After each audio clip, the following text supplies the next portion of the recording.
Assalamualaikum warahmatullahi wabarakatuh. Waalaikumsalam warahmatullahi wabarakatuh. Alhamdulillahirrahmanirrahim. Berjumpa kembali dengan Painting Explorer Channel bersama Kang Anaris on stage. Dan kalian harus senantiasa saksikan, tonton video-video dan inspirasi ini. Kenapa? Because channel inspiratif. Woi, kuite aku.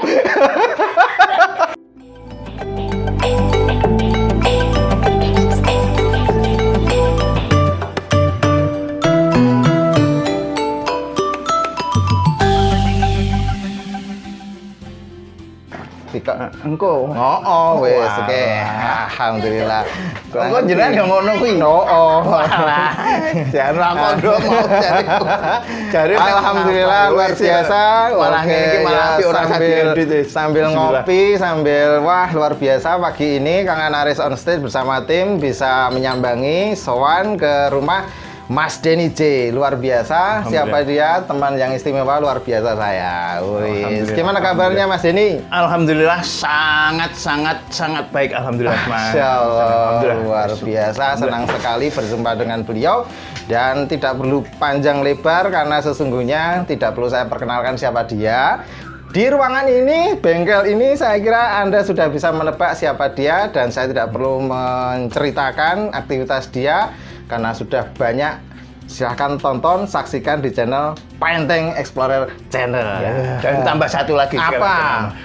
Halapoh Denny J. Channel baru. Wes wae ngene iki nek padha-padha konten kreator di sini ketemu ya wes saling ya kolaborasi di sini. Alhamdulillah. Dan hari ini kita akan mengulik sesuatu yang lain daripada yang lain dan mungkin belum diekspos banyak orang. Hari ini Kang Anaris ingin mengulik tentang Mas Denny ketika beliau sedang melancong di sebuah negara yang luar biasa pada masanya gitu ya, yaitu di Turki, betul? Ya, betul. Oke. Nah, Mas Denny, ini kenapa Mas Denny ini apa? Mas. Kowe ngapa? Kok ini kok kerengket-kerengket ya?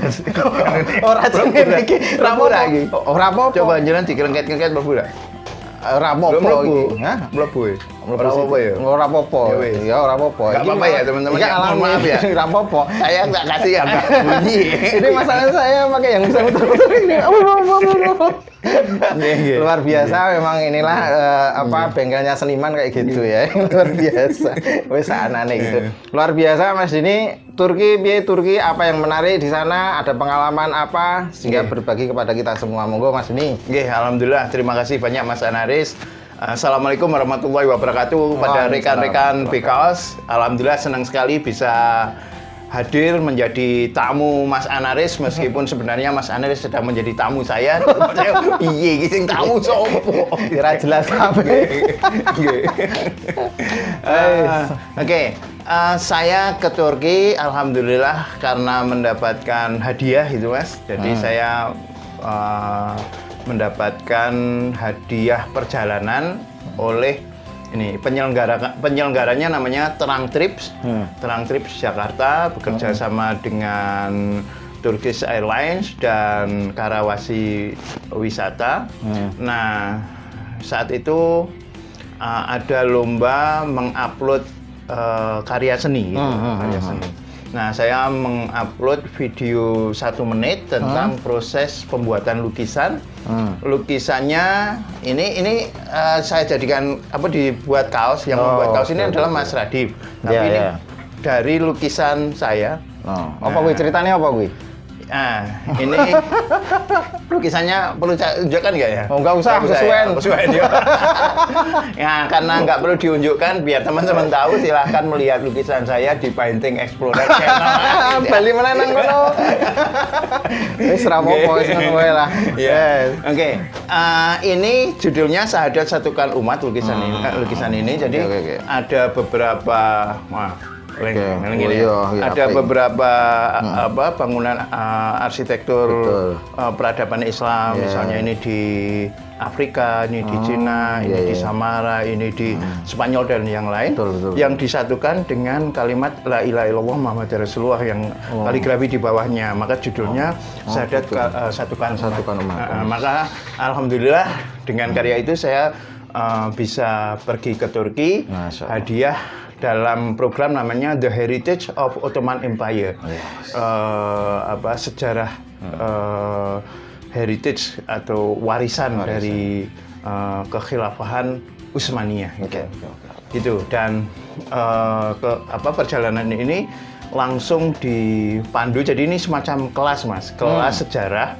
Ada sebelum berangkat itu ada beberapa pertemuan online yang dosennya atau pengajarnya yaitu Ustadz Felix, karena beliau kan yang menguasai tentang sejarah Utsmaniyah gitu kan, menguasai tidak saja urutan sejarahnya, tapi berbagai konsep yang melandasi.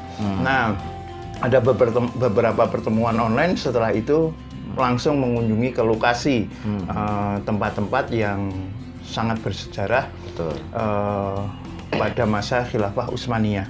Nah, yang paling menarik adalah ini. Ini kan terkait dengan bidang saya. Bidang saya itu kan seni rupa. Bidang saya seni rupa. Nah, saya pernah memberikan kuliah, namanya mata kuliahnya Sejarah Seni Rupa Barat. Nah, beberapa artefak yang ada di Utsmaniyah ini di Turki itu pernah menjadi bagian dari materi mata kuliah Sejarah Seni Rupa Barat. Nah, maka sebenarnya ini perjalanan yang sudah lama saya inginkan, Mas. Saya ingat beberapa kali berdoa, doanya begini, saya masih ingat itu setelah habis sholat jamaah di Masjid Al-Mutawar sebelah itu, saya berdoa gini, ya Allah, bumi ini adalah milik-Mu, perjalankanlah hambamu ini ke artefak-artefak peradaban Islam. Itu tidak hanya sekali saya doa seperti itu, berkali-kali. Dan alhamdulillah begitu ada kesempatan ini saya sangat senang, campur haru gitu kan. Betul. Maka karena saya sudah lama mempelajari artefak-artefak ini, terutama Hagia Sophia, ya kan? Hagia Sophia itu saya sudah lama lagi ini mempelajari ini kan, karena saya suka membaca peradaban-peradaban dunia kan. Nah, bagaimana Hagia Sophia ini yang awalnya adalah gereja Kristen Ortodok, kemudian ketika Muhammad Al-Fatih menaklukkan menjadi masjid, tetapi setelah Turki Utsmaniyah itu setelah Republik Turki di bawah Kemal Atatürk itu kan, itu menjadi museum. Nah, sekarang di bawah Erdogan menjadi masjid lagi. Nah, ketika saya ke sana sholat berjamaah, imamnya Ustadz Felix saat itu, saya sujud itu, saya menangis Mas. Nangis aku pas sujud. Mergo adoh saka desa kampung halaman. Nah itu. Enggak ya. Dan doanya, nanti nangisnya itu tahu kenapa nangis, karena doanya ini. Doanya, ya Allah, berilah Islam kemenangan yang kedua. Gitu. Berilah Islam kemenangan yang kedua. Karena kita tahu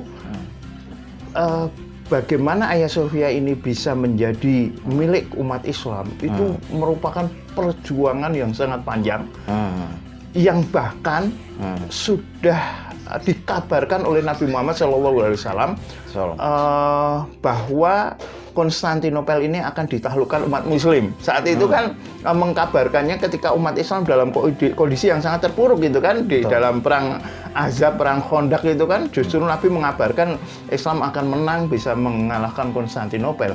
Dan itu perlu waktu 825 tahun hingga Hagia Sophia itu bisa ditaklukkan. Lebih tepatnya bukan Hagia Sophia sih, yang ditaklukkan adalah Bizantium, itu Konstantinopel. Dan yang menjadi simbol utamanya kan ya Hagia Sophia itu kan, masjid besar itu. Nah, langsung oleh Muhammad Al-Fatih kan dibebaskan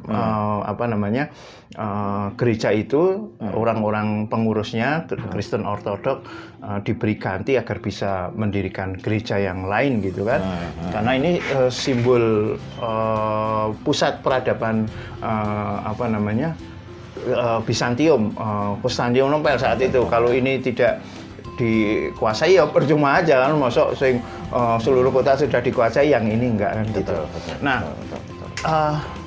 itu perjuangan yang sangat berat. Terus Tapi kenapa kok terus tidak boleh jadi masjid? Nah, ini kan berarti kan menjadi hal yang perlu kita telisik kan. Nah, perubahan dari masjid menjadi museum ini tidak sekedar wis masjid jadi museum, enggak gitu, karena ini benda lama jadi museum, enggak gitu, tetapi ada persoalan-persoalan ideologi gitu kan. Nah, ketika jadi masjid itu ideologinya adalah ideologi Islam yang diterapkan di dalam Khilafah Utsmaniyah. Ketika Muhammad Al-Fatih tentu belum menjadi Khilafah Utsmaniyah, itu masih khilafahnya Abbasiyah, jadi Muhammad Al-Fatih masih jadi sultan kan, Sultan Muhammad Al-Fatih. Baru nanti cucunya Khilafah Salim itu baru menjadi Khilafah Utsmaniyah. Nah, tetapi itu kan berlanjut sampai tahun 1924. Bayangkan 1453 sampai 1923 berapa tahun? Jenengan cepet lah, jenengan pedagang toh Mas? Iya. Pedagang toh. Saya itu kalkulatorku. Itu kan suwe kan? Suwe banget kan. Terus kok bisa jadi museum. Nah, ini ada pergantian ideologi dari Islam ke sekuler. Karena kita tahu saat itu sekularisasi masuk di dalam Utsmaniyah, sehingga perjalanannya sebenarnya panjang ya. Sejak tahun 1800 akhir itu sekitar 1883 itu sudah mulai tanzimat, sudah mulai ada masuk undang-undang dari barat, dari pemikiran barat, sudah itu panjang kan. Tetapi mulai secara formal, secara de jure kan saat 1924 itu kan, ketika Turki menjadi ketika Utsmaniyah menjadi Republik Turki kan gitu ya, di bawah Kemal Atatürk, Bapak nasionalisme Atatürk kan gitu kan. Nah, dialah kan yang mengubah dari sistem Islam menjadi sistem sekuler atau sistem liberal dengan modelnya demokrasi kan gitu kan. Nah, ketika sholat di sana, karena sudah jadi masjid kan boleh untuk sholat. Sebelum jadi masjid, kalau sholat di sana bisa ditangkap itu Mas ya. Nah, dan banyak juga itu yang sholat jamaah di sana ya. Saat itu. Ya, jadi gini, yang ada di dekat pengimaman itu ada semacam ini Mas, dikasih garis pembatas yang di situ untuk sholat, yang di sebelah belakangnya itu untuk untuk para tamu, untuk pelancong tamu. Tapi tamu yang muslim, kalau yang nggak muslim kan tamunya ada di beberapa tempat di luar. Nah, tapi kalau untuk sholat Jumat di situ untuk sholat Jumat itu. Dan mereka harus melepas sepatu ya? Ya, alas kaki. Ya.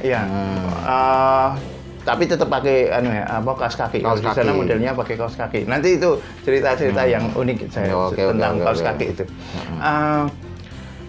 Ketika saya sholat di sana dengan kondisi tadi itu ya, kenapa saya menangis? Itu karena begini Mas. Kan sebelum ke sana itu kan saya sudah sholat di beberapa masjid yang bersejarah juga kan, termasuk di masjid yang sangat besar ya, menjadi kebanggaan arsitek kebanggaan Utsmaniyah, yaitu Mimar Sinan, namanya Masjid Selimiye, miliknya Sultan Selim itu. Setelah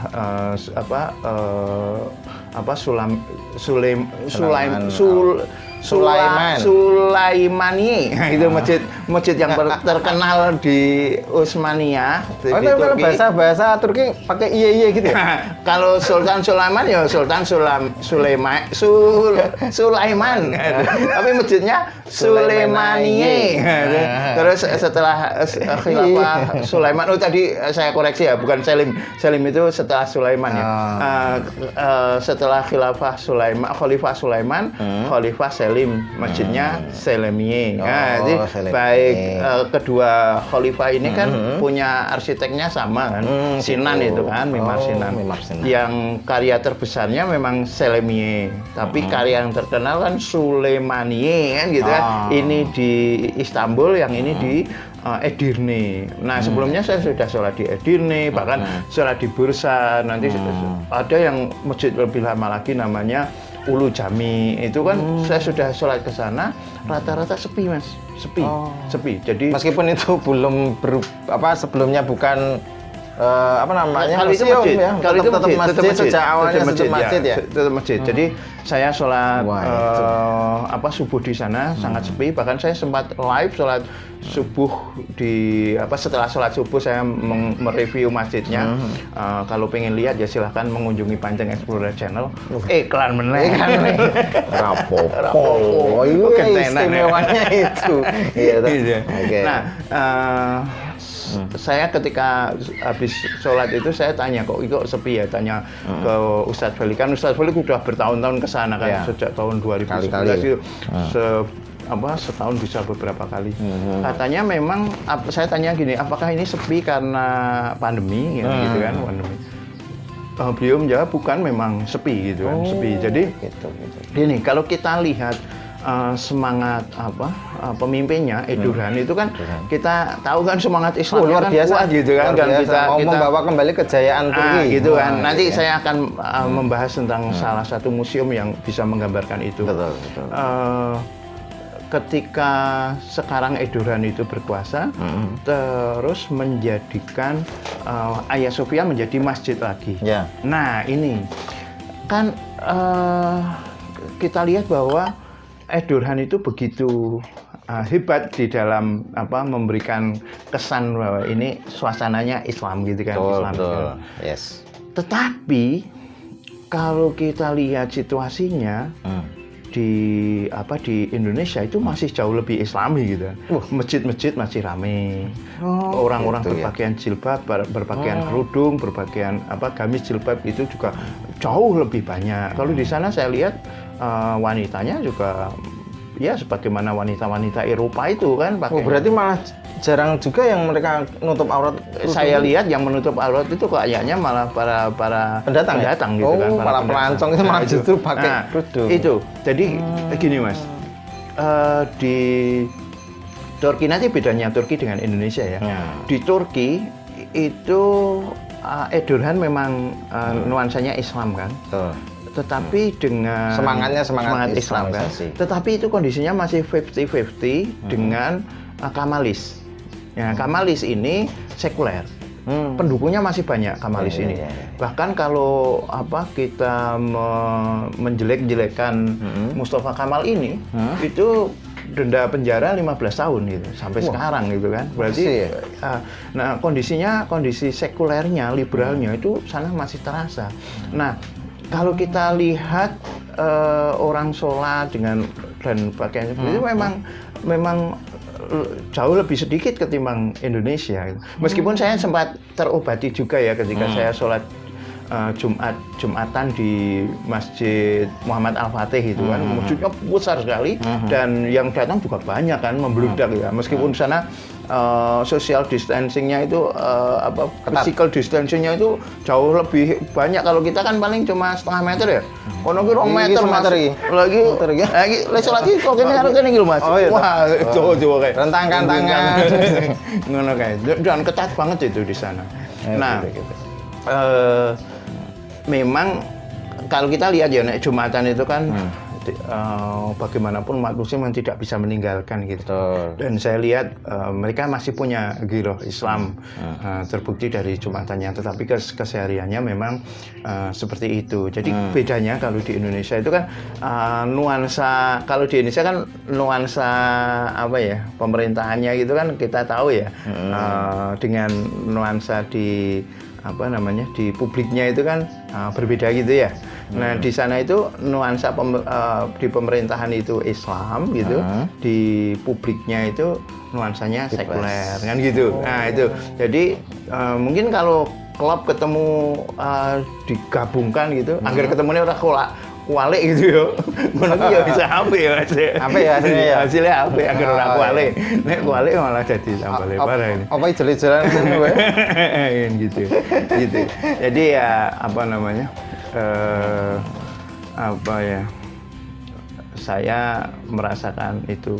Jadi miris sekali ya kondisi yang itu sepertinya berbeda dengan orang di luar yang menganggap Turki itu Islami sekali. Kemudian suasana masyarakatnya juga sudah mengarah kepada kebangkitan umat, ternyata Jauh juga ya? Ya, kalau dulu sempat dikatakan sholat subuhnya seperti gitu ya? Iya kan, sholat subuhnya Jumat seperti itu gitu ya? seperti sholat Jumat, ya enggak. Mungkin itu pas kali waktu pas Idul Adha melaksanakan sholat subuh di mana, terus semuanya krunya pada ikut, gitu bisa jadi kan gitu kan, nah, masyarakatnya pada ikut bisa jadi. Tapi kalau sehari-hari Berhadiah umroh. enggak juga ya. Kalau sehari-hari enggak lah ya. Gitu.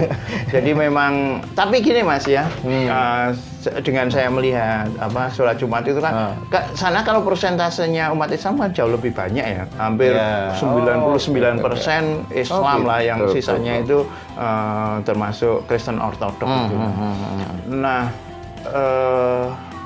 ketika kita melihat hadis penaklukan Konstantinopel yang kedua tanpa senjata, hanya dengan takbir, itu sangat bisa jadi kan, sangat mungkin karena ketika misalnya ya, kan di sana kan digambarkan di hadis itu kan Imam Mahdi sudah berkuasa dan sebagainya itu kan, banyak khilafah sudah berkuasa lah. Itu ketika datang ke sana, ya nggak perlu lagi mengangkat senjata karena memang mereka sudah orang-orang yang beriman, ya tinggal gabung gitu aja sih. Gitu sih.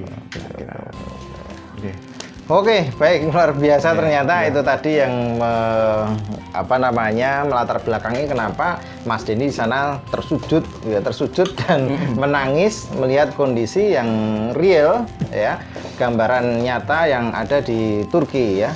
Dan ternyata masjid-masjid di sekitar sana itu sepi dibandingkan dengan Hagia Sophia ya waktu itu ya. Kalau masjid yang bersejarah rame Mas, rame kunjungan. Link kunjungi di luar sholat. Iya, kalau misalnya Masjid Biru itu Sultan Ahmad itu ya tetap banyak juga yang mengunjungi ya. Karena memang banyak trip ke sana ya. Agenda untuk melancong. Makanya tolok ukurnya ke sana saya sholat subuh itu kan. Sholat subuh kan burung ono wong ngetrip gitu kan. Betul. Sholat subuh nang kono dhewean sepi ya, wajar ya toh. Kalau yang di Selemi itu saya sholat maghrib Mas. Saya sholat maghrib, sepi juga, nggak ada yang lain jamaah, dan saya lihat setelah itu ada ya hanya pengurus masjid itu. Tinggal di sinetron rakyat yang tertukar kan. Rakyat yang tertukar ya. Biar gawe ngono apa piye? Iya. Tapi gini Mas, tapi masjidnya tetap terawat rapi Mas. Terawat rapi, pemerintahan bagus. juga, Artinya ya pemerintahan ikut campur karena ini imam itu adalah pegawai pemerintahan itu kan. Imamnya kan nggak boleh sembarangan yang digaji gitu di sana, pegawai pemerintahan. Terus kalau kita bandingkan ya, misalnya kalau saya kan juga mempelajari sejarah-sejarah arsitektur yang ada di Eropa ya, yang ada di Italia dan sebagainya, karena itu kan bagian dari sejarah seni rupa.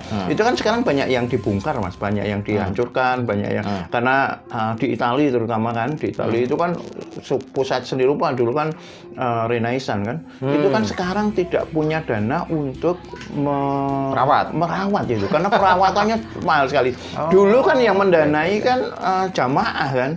Dulu yang mendanai jamaah dengan persepuluhan dan sebagainya itu kan bisa ya. Sekarang sepi, nggak ada yang sekularisasi kan jauh lebih masif kan di sana, nggak ada yang ke gereja, sehingga perawatan itu dibebankan kepada pemerintah. Sekarang pemerintah kondisinya kolaps, yang kita tahu kan Italia selain pandemi dan sebelum pandemi kan juga sudah kolaps. Wah, itu banyak yang dihancurkan itu. Saya juga ndelok ya rada waduh iki mbiyen sing ngono ning buku sejarah seni rupa saiki kok dimbruk-mbruk kayak ngene iki piye gitu kadang wah yo tapi ya piye kondisi. Nah, ketika saya bandingkan dengan yang di di Turki itu kan hampir sama tuanya itu kan, hampir sama tuanya. Paling enggak ketika masa Renaissance hampir sama tuanya, karena Muhammad Al-Fatih ke sana kan Eropa saat itu kan sedang Renaissance. Itu di Turki masih terawat Mas, terawat bagus. Padahal di sana kan pusat gempa juga kan. Kalau secara secara pengalaman visual saya dapat banyak alhamdulillah ya. Dari sana kan saya melihat bagaimana yang sering dibahas di dunia seni rupa, seni Islam itu misalnya motif-motif geometrik, kaligrafi, arsitektural masjid itu sendiri kan gitu kan. Itu Mas. Kalau dari seni sendiri, posisi perkesenian bangsa Turki itu berasal dari mana sih? Nah gini, ini uniknya peradaban Islam ya Mas, uniknya peradaban Islam. Jadi di Islam itu ada konsep Hadroh Madaniyah itu ya. Saya kan tidak akan membahas itu di sini. Enggak usah. Nanti di Halakoh, channel Halakoh DNC.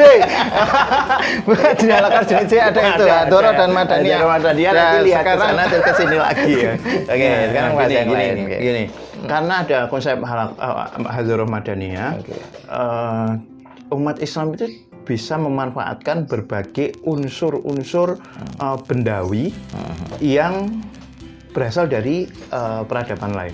Contoh misalnya, zaman Nabi itu nggak ada kubah gitu. Nggak ada ya kubah? Nggak ada. Dom itu nggak ada ya? Nggak ada. Masjid itu kan sangat sederhana, kotak terus dikai pelepah kurma gitu. Nah, kubah itu kan teknologi itu. Teknologi bagaimana membuat atap besar yang tidak pakai tiang. Cagak ini bahasa Jawa. Mas ini penontonnya banyak yang bisa bahasa Jawa nggak tuh Mas? Multi talent. Gitu ya, rekan-rekan bekas. Mohon maaf ya, saya sering memakai bahasa Jawa. Enggak, nanti ada terjemahannya kok. Oke. Mas Aryo yang nulisnya. Apa YouTube sendiri ya? Terjemahannya cari sendiri di Google. Nah itu, dulunya kan sebelum ada dom, sebelum ada kubah itu kan lengkung gitu kan. Lengkung, jadi menata piye ben ombo. Sebelum lengkung itu namanya post and lintel. Nah gini. Post lintel ini post lintel ini hanya sedikit ini panjangnya berapa bisa ambruk kan. Piye ben iso ombo kan dilebarkan terus ditata terus terakhir dikunci. Cedet. Nah, begitu dikunci mereka bangunan ini konstruksi ini jadi kuat. Nah, sekarang tinggal bagaimana ini dilebarkan. Nah, gini terus diputer. Sret. Nah, gitu kan, Mbak. Kuncinya jadi di atas set. Nah, dengan demikian dari dom ini bisa menjadi ruangan yang luas tanpa tiang. Itu. Maka itu adalah Madaniyah yang yang tidak khos, tidak mengandung hadroh tertentu. Am itu umum. Am itu umum. Apa itu am, apa itu khos, apa itu hadroh? Kembali ke channel Halakoh DNC. Gitu kan. Mohon maaf kali saya maafkan. Nah, dengan ini kok diedit kok. Berarti saya harus membuat kode ini. Harus membuat kode yang tidak bisa diedit ini. Bismillah. Terus juga Mas. Iya. Di Turki itu kan terkenal dengan menara pensilnya itu kan yang tinggi-tinggi. Nah, zaman Nabi itu menara belum ada itu kan. Ya, nah, si Bilal itu ketika azan kan cuma naik gitu kan. Nah, nanti di bagian lain ketika saya membahas ini saya juga ngomong masalah makna. Nah, menara ini kan aspek-aspek fisik yang dipakai untuk azan dan untuk melihat hilal itu kan, maka dibuatlah itu mengikuti mercusuar kan. Mercusuar itu kan dulu kan ada apinya itu kan. Betul. Biar kapalnya tahu di mana biar mana, iya kan biar gitu tahu ya. kan kapal-kapal tahu di sana ada mercusuar api. Api itu kan nar kan, nar gitu kan. Nah, maka itu minaret. Jadi ini menara kan gitu kan. Itu kan. Ini baru ini saya baru tahu kalau menara itu dari kata nar. Gitu. Ya, gitu. Nah, itu. Nah, itu umat muslim bisa memanfaatkan hal-hal seperti itu. Tetapi kita tidak akan menemukan misalnya di dalam masjid itu ada patung Nabi Muhammad, patung Abu Bakar, nggak bakalan gitu. Muhammad Al-Fatih nah, itu gitu. nggak ada juga di situ ya. Patung itu termasuk Madaniyah yang khusus yang mengandung hadroh tertentu kan, maka itu tidak muncul. Nah, dengan filter seperti itu kita bisa melihat peradaban Islam ini berkembang tetapi sekaligus memfilter. Nah, gitu. Nah, dari mana Utsmaniyah ini karya seninya? Ini perjalanan yang panjang termasuk dom. Dom itu kan sejak The Dome of the Rock itu kan sudah zaman Umar kan, ketika bertemu dengan para arsitek dari luar itu kan, maksudnya dari Itu Masjidil Aqsa itu ya? Ya, yang dekatnya Masjidil Aqsa. Dekatnya gitu. Nah itu, terus misalnya kita lihat Arabes. Kalau Arabes ini benar-benar penemuan atau pemanfaatan, meskipun kita melihat motif-motif sebelum Islam ada ya, tetapi secara masif penggunaan Arabes itu ya, Arabes itu sulur-sulur itu. Jadi di Islam yang biasa muncul itu ya, Arabes itu sulur-sulur geometrik, bagaimana tatanan-tatanan yang sama, dan kaligrafi. Nah gitu kan. Kaligrafi ini juga karena tidak dimungkinkan untuk menggambar makhluk bernyawa di dalam masjid, maka itu muncul. Demikian juga sulur dan yang geometrik. Sulur itu tumbuhan ya? Ya, sulur-sulur tumbuhan yang itu biasanya disebut dengan Arabes itu kalau di dalam buku-buku buku sejarah seni Islam yang menulis orang Barat. Ya itu disebut sebagai Arabes. Karena saya dulu referensinya banyak yang dari Barat karena saya mengajar sejarah seni rupa Barat kan gitu. Oke. Gitu Mas. Oke, berarti memang seni itu ya diadopsi oleh kekhilafan Turki Utsmani waktu itu ya melalui filter, melalui penyaringan, dan itu dari Barat juga ya? Atau gini Mas. Kalau ngomong seni, itu justru Islam itu sangat menghargai seni, bahkan menempatkan seni pada posisi yang tinggi. Gitu. Betul. Sekarang, ya, sebutkan nama surat di dalam Al-Quran tentang yang menyatakan tentang profesi. Nama surat di dalam Al-Quran yang artinya adalah profesi. Artinya profesi itu pekerjaan ya? Profesi itu pekerjaan. Profesi. Di dalam Al-Quran? Ustadz ono nggak? Surat Ustadz itu. Guru. Ono kan? Surat Ustadz kan? Ono ora? Ono surat Ustadz. Ono. Surat pemimpin, Amir, surat Amir gitu. Nggak ada. Yang ada itu surat apa Mas? Surat apa? Asy'aro. Asy'aro itu artinya apa? Apa wih? Penyair. Asy'aro itu penyair, bukan penyair. Seniman, Mas. Seniman. Jadi satu-satunya surat di dalam Al-Qur'an, nama surat di dalam Al-Qur'an itu adalah seniman, penyair itu. Jadi bagaimana, dan kalau kita lihat ya pada masa Nabi, itu yang mendapatkan mimbar di Masjid Nabawi, masjidnya Nabi, selain mimbarnya Nabi untuk khutbah, itu mimbarnya siapa? Penyair. Di sini ada dua mimbar, yang satu untuk penyair, untuk membalas syair-syairnya orang-orang Arab saat itu. Kan saat itu memang syair begitu hebat. Ya, kesusastraan Arab waktu itu sangat tinggi. Ya. Makanya Al-Quran itu kan mukjizatnya kan beyond syair itu kan, beyond syair di atasnya syair kan, itu bukan syair tapi beyond syair. Nah di situ ada mimbar yang untuk penyair, bahkan penyair-penyair dipakai di dalam peperangan misalnya. Nah itu jadi memberikan semangat, dan apakah yang terkait dengan saya, lukisan misalnya, apakah di saat itu nggak ada pelukis? Ada gitu kan, ada kan? Ada ya? Ada kan, kita ketika ada seorang pelukis ketemu Abu Hurairah yang dikatakan bahwa aku seorang pelukis, terus Abu Hurairah mengatakan kamu lukislah yang begini begitu gitu kan, yang bukan makhluk bernyawa, tapi kan itu kan artinya dia ada pelukis kan, ada pelukis, ada pelukis. Nah, yang di dalam Islam itu kan modelnya bukan membatasi secara keseluruhan, tetapi mengatur gitu kan. Makan opo yo kabeh ora entuk dipangan oleh kan, ono sing oleh ono sing ora kan, diatur kan. Senggama misalnya, kan opo ora oleh senggama kaya selibat itu enggak juga, silakan senggama tapi ono aturannya kan, gini kan, ngono kan. Demikian juga di dalam berkesenian. Makanya yang di Asy'aro terakhir itu kan dikatakan para penyair itu masuk neraka. Kecuali yang mereka yang beriman, artinya kan dengan syair-syair itu membawakan dakwah-dakwah Islam kan gitu kan, artinya karya seni itu di dalam Islam itu diperhatikan.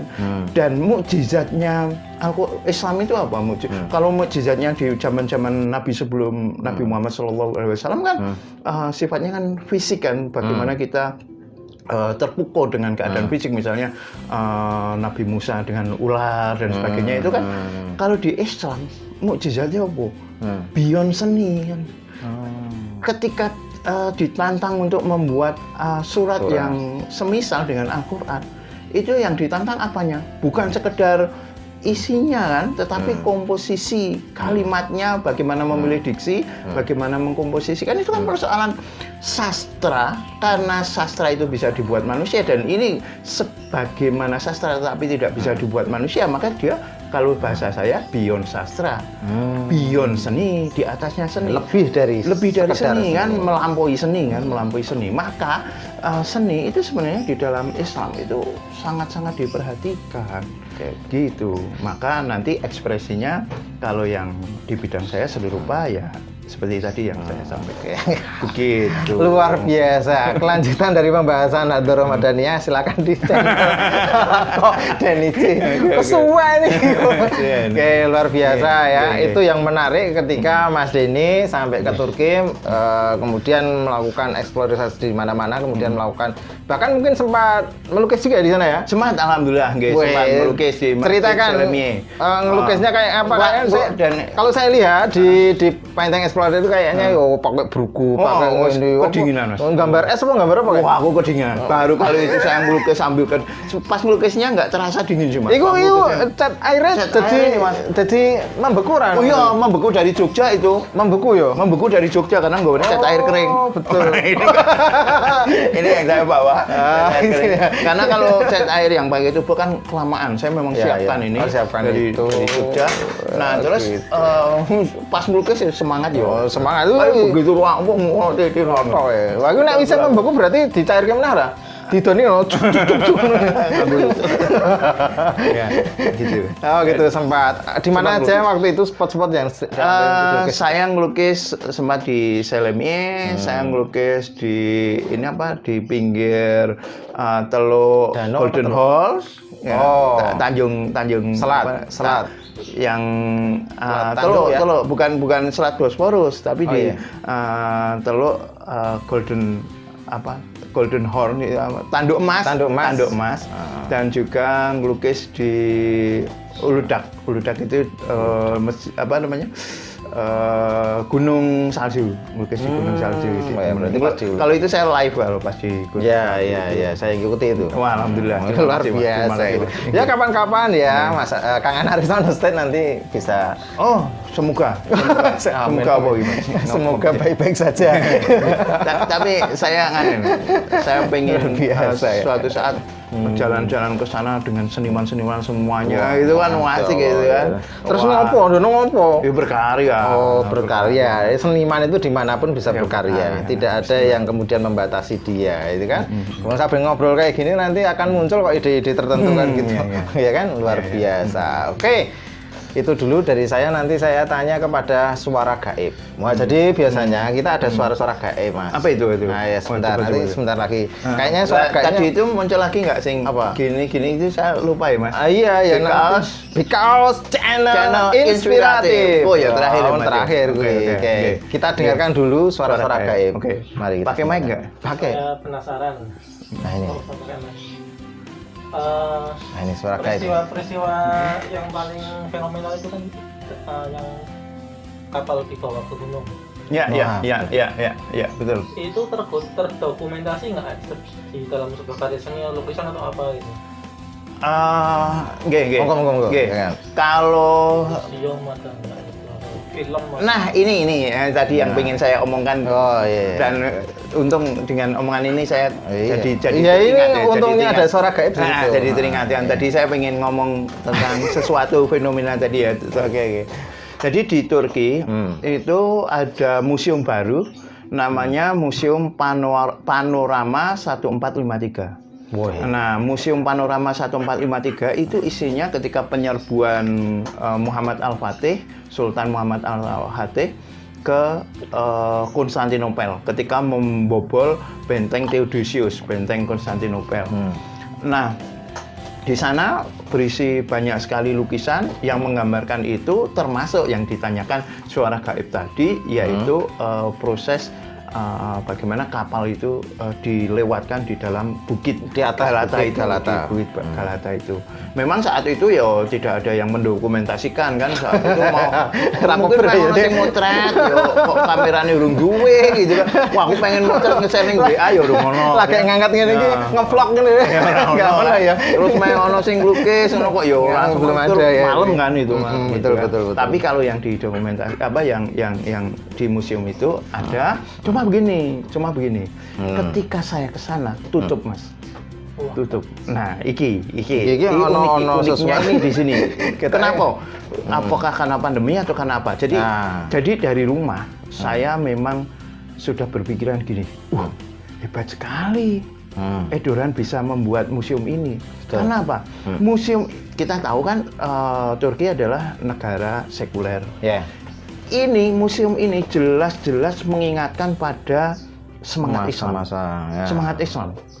Itu begitu membangkitkan semangat Islam ketika Khilafah Utsmaniyah melawan Barat saat itu dengan kemenangan Utsmaniyah. Itu kan luar biasa. Kok yuk entuk ning negara sekuler kan gitu. Nah, pas ke sana ternyata tutup. Saya tanya apakah persoalan pandemi atau persoalan politis, jawabannya politis. Oh, ternyata gubernurnya Istanbul ganti. Gubernur Istanbul ganti terus itu ditutup. Jadi Erdogan itu dia kurang bisa menguasai suara anak muda di sana. Yang anak muda yang Islam itu milenial yang Islam tidak terkuasai. Beda kan dengan di sini kan banyak milenial yang cenderung gila Islamnya bagus kan. Ya, Kenapa hijrah, saya gitu kan ya, banyak kan. komunis. Nah, Erdogan itu tidak menguasai itu sehingga itu banyak dikuasai Kemalis. Dan Ankara, ibu kota Turki, dan Istanbul itu Erdogan kalah. Erdogan kalah di Ankara dan Istanbul. Maka Istanbul ganti gubernurnya, terus itu ditutup. Oh, benar, berarti memang mereka merasakan itu, gitu. Berarti memang ada ya semacam gambaran di dalam karya seni itu, meskipun itu kayak diorama, kayak mungkin lukisan yang menggambarkan tentang bagaimana kapal-kapal itu dibawa 3 kapal Ya. ke atas. Kalau itu memang menggambarkan waktu penyerangan itu, yang utama memang pas pembobolan, tetapi kan sekelilingnya ada kejadian-kejadian yang lain gitu yang kan. melingkupi itu juga visualisasikan dalam bentuk ya karya seni. sebagaimana film Fatih Fatih itu ya. kan, Fatih itu. Oke. Gitu. Oke, berarti memang ada sih sebenarnya yang kemudian dimunculkan dalam bentuk karya seni. Karya seni ada. Tetapi kalau yang ditanyakan adalah dokumen yang ada saat itu dalam karya seni, nah itu setahu saya nggak ada. Khalifah kan kemudian menyuruh Iya. seniman. Jadi kalau yang di museum itu berarti baru ya karya. Iya, baru. Yang dulu yang peninggalan Turki Utsmani. Sebentar, saya itu juga mengamati satu karya namanya Iluminasi. Nah, ini bukan iluminasi Freemasonry ya. Iluminasi itu adalah lukisan kecil gitu untuk buku-buku gitu ya. Nah, itu di sana saya belum pernah melihat peristiwa itu, dan kalau saya lihat memang saat-saat itu ya, saat Muhammad Al-Fatih ya, saya tidak melihat ada suatu bentuk karya seni yang menggambarkan ini. Iluminasi itu kan setelah Muhammad Al-Fatih banyak berkembang nanti ketika agak-agak ke sini. Yang menggambarkan adegan-adegan seperti itu dengan gambaran manusia, makhluk bernyawa gitu, saya tidak menemui. Gitu. Mungkin juga karena wawasan saya yang kurang juga bisa ya. Saya nggak tahu, saya tidak bisa memastikan apakah benar-benar tidak ada. Tapi yang saya lihat, saya belum pernah melihat gambar atau lukisan kuno yang menggambarkan hal itu gitu. Tapi mungkin kalau suara gaib tahu malah bisa nanti memunculkan itu kan.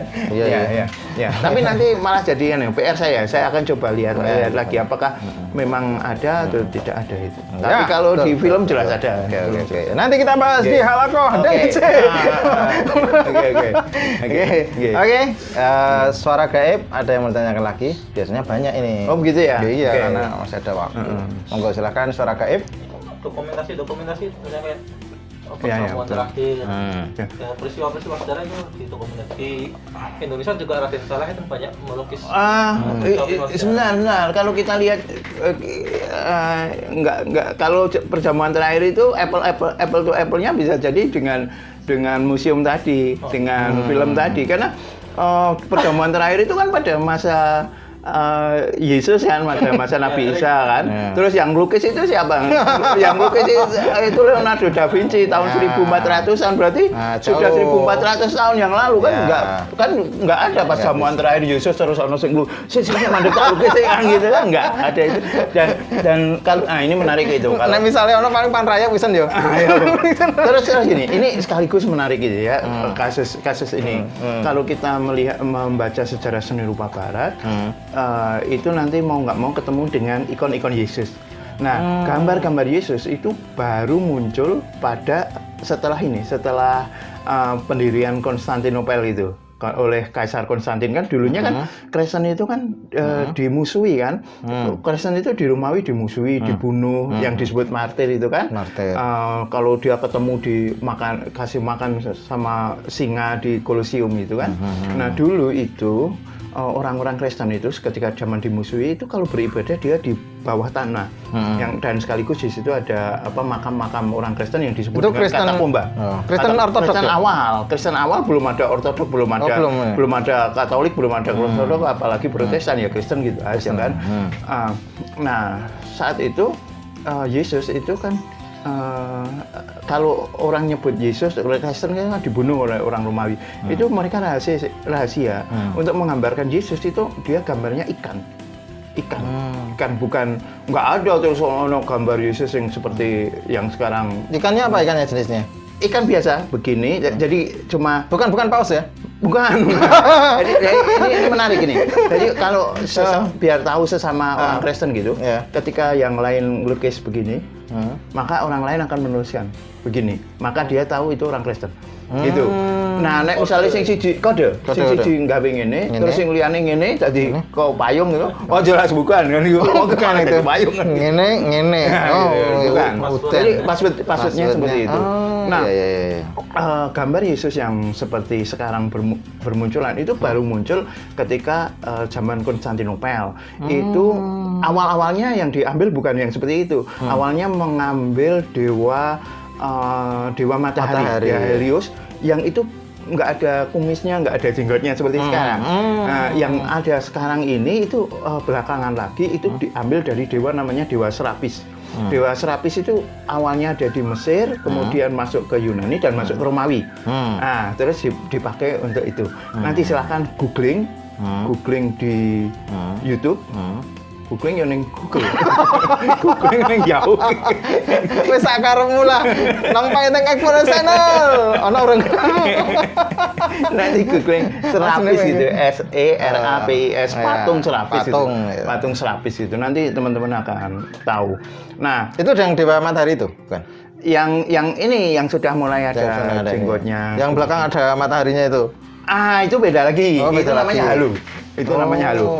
Nah, kalau itu lebih jauh lagi. Jadi di Eropa dulu, jauh sebelum ada Kristen diterima ya, itu sudah banyak karya-karya seni yang memakai halu. Halu itu adalah lingkaran matahari. Betul. Itu lingkaran matahari ini sebagai orang suci. Itu orang suci karena dia mensucikan dewa matahari. Nah, maka dipakai itu. Nah, makanya sekarang kan juga banyak yang dipakai di WA itu kan, WA pakai ada yang halo itu. Saya nggak pernah pakai itu karena tahu ini termasuk Madania khas ini halo ini kan. Nah, itu. Tapi di atasnya sini ya? Iya, nah itu kan makanya sekarang kan semakin dipakai di atas, pokoknya di atas. Iya, itu kan malaikat. Nah, itu aslinya halo, simbol orang suci, lebih tepatnya simbol dewa matahari. Gitu. Halo. Gitu. Nah, dari pertanyaannya Mas Haryo tadi. Suara gaib. Oh iya deh, lali aku. Malah buka rahasia. Enggak tahu, ini tangannya ya corong mepet-mepet tangan ini suara gaib kok ono tangannya nah gitu. Ra cetoi. Ya ya. Tidak. Mutu. Ayo lanjut. Apa mau lali? Apa tuh mau ki? Ya itu dari pertanyaan tadi, apakah kalau dikomparasi dengan itu enggak ada. Saya tahu bahwa peristiwa nyata ada dilukis langsung itu perang ini malahan perang di Indonesia namanya Hatta. Nah, Hatta bukan Muhammad Hatta ini ya. Hatta itu pelukis kecil yang melukis perangan gitu. Itu pun bentuknya sangat sederhana itu. Kalau saat itu apalagi malam gitu ya, melukisnya biye. Terus mosok liyane do kublas gede lho, nggawa kapal segitu gede sak ngono lho. Liyane mau ngelukis ya cocok. Tapi mungkin semacam syair, mungkin ada ya kayak menggambarkan bagaimana ini kan ceritanya gini, ini mereka. Ya, kalau itu sampai tersyarat berarti ada rekam jejaknya. Rekam jejak itu ada, tapi saya nggak tahu persis dokumen aslinya. Tapi jelas ada kan wong ngantek disebutkan kok gitu. Tulisan dan sebagainya pasti ada lah. Betul. Ada. Oke. Sampun? Suara gaib? Monggo sekarang dimakan. Ini mumpung apa ini, namanya Mas? masih ada. Apa ini? Nah, Turkish delight. Ini karena habis dari Turki. Oh iya, Masya Allah. Ini kayaknya Ini kopinya juga kopi Turki. Kopi Turki. Pantesan aku kan mau tak umba-umbe kok anyep. Nah, itu. Ada tuh. Begini sih anyep. Moga-moga. Masya Allah. Kita rasakan luar biasa. jajanan dari Suara Turki. gaib. Itu tangannya ketok suara gaib. Wah, ini luar biasa ini. Coba kita nikmati ya, sahabat-sahabat sekalian ya. Alhamdulillah, luar biasa. Kita sudah di penghujung obrolan kita dengan Mas Denny J. Luar biasa. Banyak kisah, banyak pengalaman yang beliau share kepada kita semua. Dan saatnya kita akan mendengarkan closing statement ya dari beliau. Dari beberapa obrolan kita, dari beberapa waktu, beberapa menit yang lalu. Silakan Mas Denny untuk menyampaikan kepada Pak pemirsa, kepada sahabat-sahabat sekalian, ilmu apa yang bisa dibagi kepada mereka. Monggo Mas Denny. Oke, terima kasih. Gini Mas Anaris, kalau kita lihat peradaban Mesir kuno gitu ya, itu kan sekarang sudah tidak ada ya. Peradaban Mesir kuno nggak ada, sudah mati. Tetapi kita masih bisa melihat dengan apa? Dengan karya seni yang ada gitu, dengan arsitekturnya, dengan macam-macamnya kan. Demikian juga Utsmaniyah, Khilafah Utsmaniyah kan sudah nggak ada, tetapi kita masih bisa melihat jejak-jejaknya, arsitekturnya dan sebagainya. Nah, untuk itu berkarya, baik berkarya seni maupun karya yang lain, itu menjadi hal penting, tidak saja untuk menunjukkan eksistensi keberadaan kita yang akan dilihat untuk generasi-generasi mendatang, tetapi juga seringkali menginspirasi untuk hal-hal mendatang. Contoh misalnya di Utsmaniyah itu dulu ada namanya Menara Galata. Sampai sekarang ada. Kemarin saya ke sana, Menara Galata. Ini sebenarnya menara ini sudah ada sejak masa Konstantinopel. Nah, pada masa Khilafah Utsmaniyah itu ada salah satu seseorang gitu, dia memakai ya kalau sekarang gantole gitu, tapi bisa digerakkan. Terbang. Berarti dia dari Galata sampai ke daratan Asia. Berarti dari Eropa ke Asia.